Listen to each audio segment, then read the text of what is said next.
yang kucinta, yang kukasihi, masuk dalam poin kelima, yaitu mempersiapkan diri menjelang Pentakosta. Ketujuh karunia Roh Kudus yang telah kita terima dalam baptisan adalah karunia-karunia yang begitu penting dalam kehidupan kita, Ibu Bapak, untuk mengemban misi yang diberikan oleh Tuhan kepada kita, yang mengantar kita kepada keselamatan.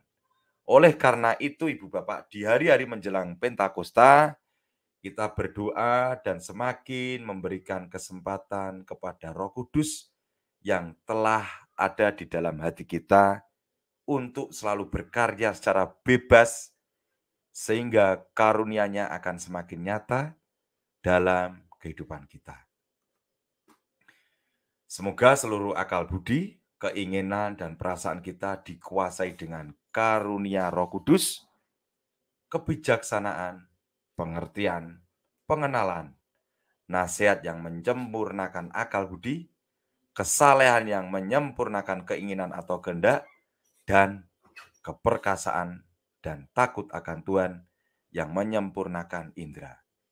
Dengan demikian kita dapat menuju kepada kesempurnaan hidup Kristiani yang dengan bebas menyediakan keseluruhan diri kita untuk mengemban misi yang diberikan oleh Tuhan dalam kehidupan kita. Untuk itu, Ibu Bapak dan rekan-rekan, mari kita semua memohon kepada Tuhan agar memberikan kepada kita kerendahan hati kita dan agar kita dapat terus bertumbuh dalam kasih, sehingga kita semakin dapat menanggapi inspirasi Roh Kudus yang terjadi dalam kehidupan kita. Selalu kita semua mengalami Pentakosta yang baru. Datanglah Roh Kudus, penuhilah hati umat-Mu, dan nyalakanlah di dalamnya api cinta-Mu. Utuslah Roh-Mu, maka semua akan dijadikan baru. Ibu, Bapak, dan rekan-rekan yang kucinta, yang kukasihi, dalam hal ini memang ya saya mohon maaf ya karena cukup sangat panjang ya. Karena berkaitan dengan 7 karunia Roh Kudus memang literasi itu sangat panjang.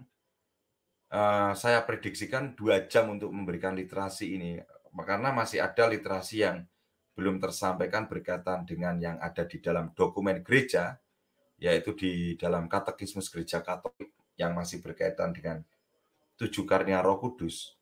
Tetapi nggak apa-apa lah, saya sambil membagikan link StreamYard, masih ada waktu untuk diskusi ya. Nanti kalau dalam TikTok itu teman-teman, Om Eri coba ditampilkan yang di KGK ya, nanti baru saya angkatkan. Oke. Sambil menunggu saya edarkan link dulu.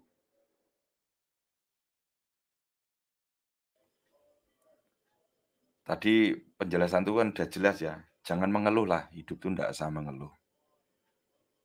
Anda kok lama banget itu udah suatu ungkapan mengeluh. Ya Tuhan memberikan Anda hidup aja, Tuhan tidak mengeluh kok. Mosok kita diberikan makan rohani mengeluh, kan aneh. Terbalik-balik ya. Banyak orang mendengar, tetapi banyak orang mendengar tidak paham apa yang didengar. Aduh, ternyata benar terjadi ya. Oh, apa yang terjadi, terjadilah. Yang dia tahu hanyalah penyambung nyawa. Aduh, kalau enggak gini kan enggak ada riang-riangnya. Ya iklannya seperti inilah Ibu Bapak, sambil aku mendendangkan sepenggal, 2 penggal lirik lagu, biar Ibu Bapak juga fresh. Karena sambil menunggu loading-nya ini, habis itu langsung saya share-kan, kan gitu. Ya, tetap harus menikmati ya Ibu Bapak ya. Jangan menikmati telan saja, ding. Kalau menikmati nanti dikasih rasa asam ya kita protes. Oke, sekarang saya bagikan link StreamYard. Bentar.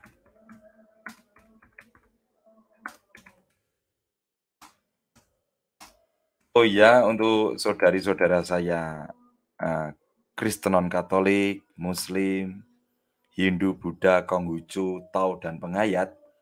Ini Erikoklik tentang pengajaran buat awam Kristen Katolik, rekan-rekan. Jadi untuk teman-teman yang di luar itu silakan menyimak dan silakan bertanya, enggak apa-apa, nanti naik ke room juga enggak apa-apa, itu sudah saya bagikan link stream chat-nya.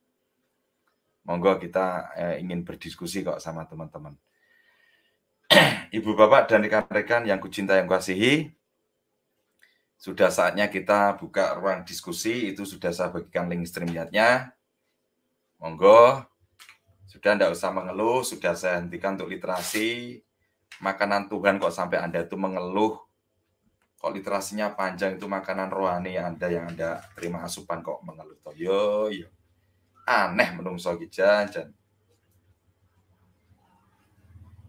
Alah, tulis tok is dukun Solo yes. Prut. Sukanya. Naik sini. Tak kasih roti. Oke. Sambil menunggu, saya akan putar dulu ya. Ya untuk ini loh, refreshing sedikit lah. Sebentar Ibu Bapak.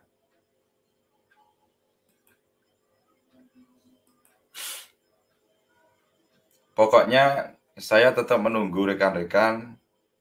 Kalau ingin berdiskusi monggo, nanti kita siap untuk diskusi.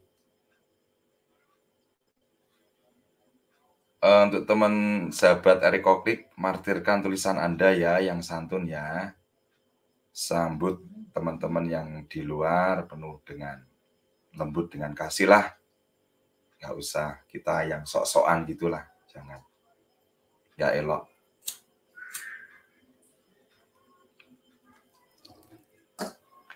Kita intro sejenak dulu sambil menunggu downloadan.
Tuhannya, datang dalam kemuliaan namanya.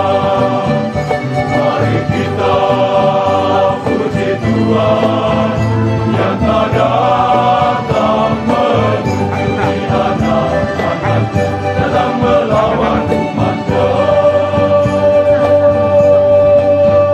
Puji Tuhan karena kasih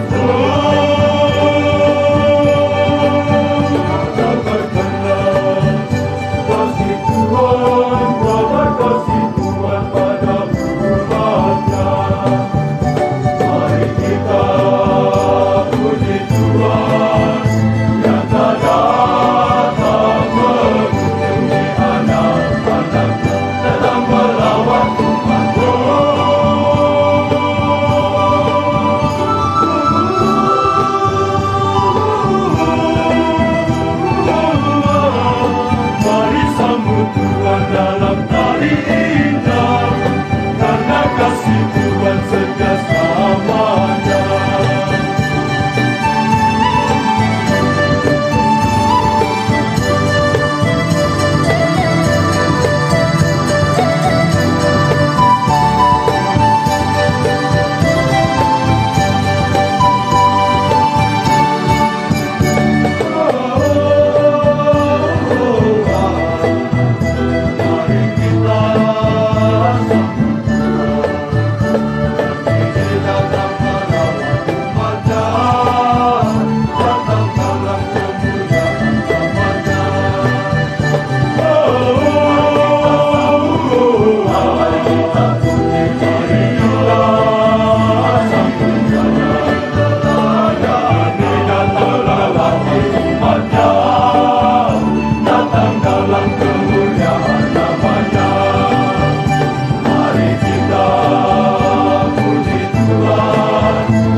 Oke, Bapak dan rekan-rekan, ya cukup lumayan 5 menit iklan lagunya, jadi agak bisa menghela nafas saya.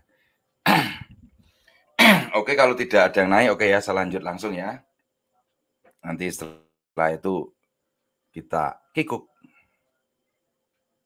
Oke, saya lanjut gaspol berkaitan dengan yang ada di dalam dokumen gereja, Katekismus Gereja Katolik.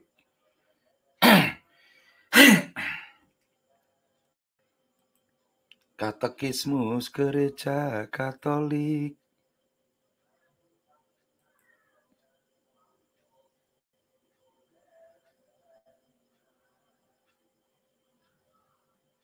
Oke. Saya perbesar dulu. Ya, udah besar.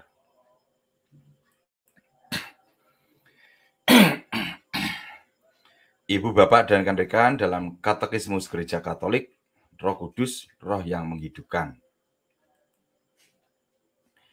Dalam nomor 685, yaitu percaya akan Roh Kudus berarti mengakui bahwa Roh Kudus adalah satu pribadi dalam Tritunggal Maha Kudus, sehakikat dengan Bapa dan Putra, dan bahwa Ia bersama dengan Bapa dan Putra disembah dan dimuliakan. Itu masuk dalam syahadat Nikea Konstantinopel ya. Katekismus Gereja Katolik nomor 686. Bersama Bapa dan Putra, Roh Kudus melaksanakan dari awal sampai pada kepenuhannya keputusan demi keselamatan kita. Tetapi baru sekarang dalam waktu terakhir ini yang dibuka oleh inkarnasi Putra yang menebuskan, Ia diwahyukan dan dikenal, diberikan dan diterima sebagai pribadi. Sekarang keputusan ilahi itu yang Kristus laksanakan sebagai anak sulung dan kepala ciptaan baru melalui roh yang dicurahkan itu di dalam umat manusia memperoleh bentuknya sebagai gereja, persekutuan para kudus, sebagai pengampunan dosa, kebangkitan badan, dan kehidupan kekal. KGK nomor 687. Tidak ada orang yang tahu apa yang terdapat di dalam diri Allah selain roh Allah. 1 Korintus 2 ayat 11. Roh yang mewahyukan Allah itu membuat kita mengenal Kristus, sabdanya yang hidup. Tetapi ia tidak berbicara tentang dirinya sendiri. Ia yang bersabda melalui para nabi membuat kita mendengarkan sabda Bapa.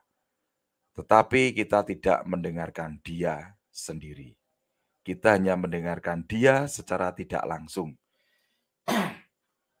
Bila Ia mewahyukan sabda kepada kita dan mempersiapkan kita menerimanya dalam iman. Roh kebenaran yang mengungkapkan Kristus bagi kita tidak berbicara dari dirinya sendiri. Bisa juga dilihat di Yohanes 16 ayat 13. Sikap rendah hati yang ilahi ini menjelaskan mengapa dunia tidak dapat menerimanya. Karena ia tidak melihatnya dan tidak mengenalnya. Sedangkan mereka yang percaya kepada Kristus mengenalnya karena ia menyertai mereka. Yohanes 14 ayat 17. KGK 688. Sebagai persekutuan iman yang hidup, yang meneruskan iman para rasul, gereja adalah tempat kita mengenal Roh Kudus. Dalam kitab-kitab yang diilhami olehnya, dalam tradisi, dengan para bapak gereja sebagai saksi-saksi yang tetap aktual, dalam wewenang mengajar gereja yang ia dampingi, dalam liturgi sakramental, oleh perkataan dan lambang-lambang yang dengannya Roh menghubungkan kita dengan Kristus dalam doa, di mana ia membela kita dalam karisma dan tugas-tugas pelayanan yang olehnya gereja dibangun dalam kehidupan apostolik dan misionaris dalam kesaksian para kudus, di mana ia menyatakan kekudusannya dan melanjutkan karya keselamatan. Masuk dalam KGK 691. Roh Kudus adalah nama Dia yang kita sembah dan kita muliakan bersama Bapa dan Putra. Gereja menerima nama ini dari Tuhan dan mengucapkannya waktu pembaptisan anak-anaknya yang baru. Bisa dibandingkan di Matius 28 ayat 19. Ungkapan roh sepadan dengan kata Ibrani ruach yang berarti napas, udara, atau angin. KGK 692. Kalau Yesus mengumumkan dan menjanjikan kedatangan Roh Kudus, ia menamakannya Parakletos. Secara harafiah, advocatus yang dipanggil mendampingi seseorang, bisa dibandingkan di Yohanes 14 ayat 16 ayat 26, Yohanes 15 ayat 26, Yohanes 16 ayat 7. Saya ulang. Kalau Yesus mengumumkan dan menjanjikan kedatangan Roh Kudus, ia menamakannya Parakletos. Secara harfiah advocatus yang dipanggil mendampingi seseorang. Parakletos biasanya diterjemahkan dengan penghibur atau pembantu. Tetapi tidak boleh dilupakan bahwa Yesus adalah pembantu yang pertama. Bisa dibandingkan di 1 Yohanes 2 ayat 1. Tuhan sendiri menamakan Roh Kudus Roh kebenaran. Bisa dilihat di Yohanes 16 ayat 13. KGK 733. Allah adalah kasih dan cinta adalah karunia pertama. 1 Yohanes 4 ayat 8 dan 16. Ia mengandung segala karunia yang lain. Cinta ini telah dicurahkan Allah di dalam hati kita oleh Roh Kudus yang telah dikaruniakan kepada kita. Rom 5 ayat 5. KGK nomor 734. Karena oleh dosa kita mati, atau paling kurang terluka. Maka karya cinta yang pertama adalah pengampunan dosa kita. Persekutuan Roh Kudus bisa dilihat di 2 Korintus 13 ayat 13. Persekutuan Roh Kudus di dalam gereja mengembalikan kepada orang yang dibaptis keserupaan dengan Allah yang sudah hilang akibat dosa. KGK 735. Allah memberi kita jaminan uang muka untuk warisan kita. Kehidupan Tritunggal Maha Kudus ialah mencintai sebagaimana Ia telah mencintai kita. Cinta ini merupakan prinsip kehidupan baru dalam Kristus yang sudah menjadi mungkin karena kita telah menerima kuasa Roh Kudus. Rujukan ayat-ayatnya bisa dilihat di Rom bab 8 ayat 23, 2 Korintus 1 ayat 21, 1 Yohanes 4 ayat 11 sampai 12, 1 Korintus 13 dan Kisah 1 ayat 8. Masuk di KGK 736. Berkat kekuasaan Roh ini, anak-anak Allah dapat menghasilkan buah. Ia yang telah mencangkokkan kita pada pokok anggur yang benar membuat kita menghasilkan buah Roh, yaitu kasih, sukacita, damai sejahtera, kesabaran, kemurahan, kebaikan, kesetiaan, kelemah lembutan, penguasaan diri. Bisa dilihat di Galatia 5 ayat 22 sampai 23. KGK nomor 737. Perutusan Kristus dan Roh Kudus terlaksana di dalam gereja. Tubuh Kristus dan kenisah Roh Kudus, perutusan bersama ini membuat umat beriman masuk ke dalam persekutuan Kristus bersama Bapanya dalam Roh Kudus. Roh menyiapkan manusia dan mendahului mereka dengan rahmat-Nya, supaya menarik mereka kepada Kristus. Ia mewahyukan kepada mereka tentang Tuhan yang telah bangkit, mengingatkan mereka akan perkataannya dan membuka bagi roh mereka arti kematian dan kebangkitannya. Ia menghadirkan bagi mereka misteri Kristus, terutama dalam Ekaristi, supaya mendamaikan mereka dengan Allah, mempersatukan mereka dengan Dia, dan dengan demikian menyanggupkan mereka untuk berbuah banyak. Bisa dilihat di Yohanes 15 ayat 5 dan 8, dan juga dibandingkan Yohanes 15 ayat 16. Terakhir, KGK 738. Jadi, Perutusan gereja tidak ditambah pada perutusan Kristus dan Roh Kudus, tetapi adalah sakramen mereka. Sesuai dengan seluruh hakikatnya dan dalam semua anggotanya, gereja itu diutus untuk mewartakan misteri persekutuan dengan Tritunggal Maha Kudus, untuk memberi kesaksian, untuk menghadirkan, dan semakin menyebarluaskannya. KGK 744.